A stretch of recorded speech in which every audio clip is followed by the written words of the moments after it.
نظمت القوات المسلحة المصرية بالتعاون مع وزارة الدولة للإنتاج الحربي مؤتمرا صحفيا عالميا للإعلان عن تنظيم المعرض المصري الدولي الأول للصناعات الدفاعية والعسكرية DICS 2018. وستجرى فعاليات المعرض خلال المدة من 3 إلى 5 ديسمبر من العام المقبل بمركز مصر للمعارض الدولية، بمشاركة أكبر الشركات العالمية في مجال التصليح والصناعات الدفاعية والأمنية على الصعيدين الإقليمي والدولي.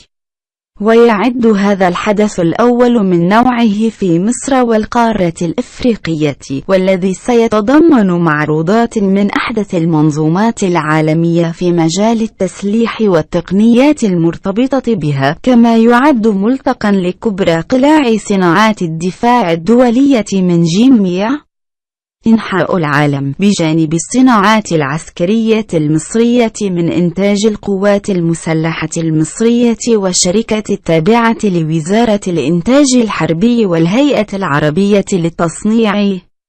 ينظم المعرض بالتعاون مع مؤسسة كلاريون العالمية، التي تعد أكبر منظم للمعارض العسكرية والأمنية على الصعيد الدولي، حيث شاركت في تنظيم أكثر من 100 فعالية في القطاعات المختلفة.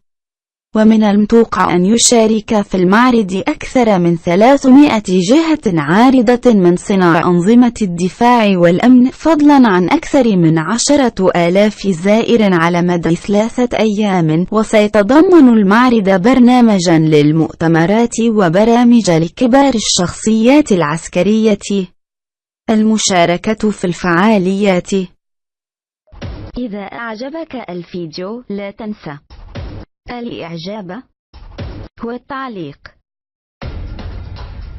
ولكي يصلك كل جديد اشترك الآن.